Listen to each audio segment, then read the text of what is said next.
Okay, first you're gonna insert a character. Just choose a rig type and a body shape. If you're gonna choose this one, you actually have a girl avatar, but instead choose block avatar. Now you have a rig. For the 2D clothing, just click the plus sign, add pants and a shirt. Then you're gonna open the catalog in the Roblox website and yeah, just click on something you like. For example, I have found this one. Then just copy this ID from the link. Then go back and go to your clothing and insert it in the template and click enter. Now you have your pants. Now let's do the same for the shirt. Just copy it and click on the shirt and paste it again. Now we're gonna change the colors. So just click on that and you can change the colors here for each body part.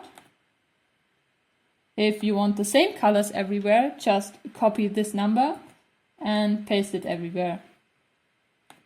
Okay, next we're gonna insert some items and hair. For this, just copy the code from the description and paste it in this comment bar. Then just go back to the catalog and choose some items. Okay, so I like this hair, so I copy it again. Then we go back and this time you're gonna paste it in this space here. Just paste it and hit enter. Now you see there's a new model that contains your item and you can just drag it on the rig. Okay, so now you can repeat it with any other item and also 3D clothing if you want, but make sure that it's not an R6 rig, otherwise it would look like that. Okay, so for me it looks like that.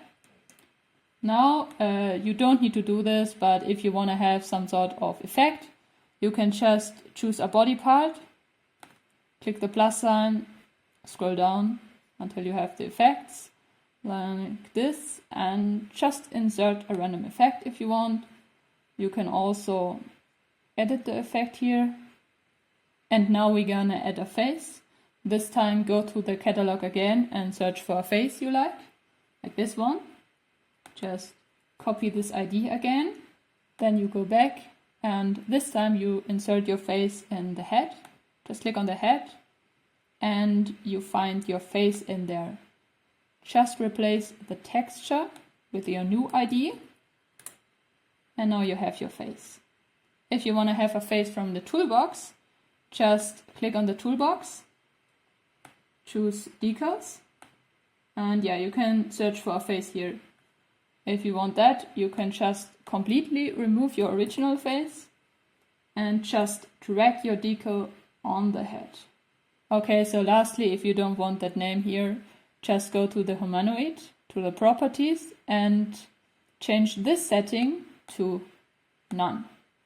And if you want headless, you can simply remove your head. And that's it.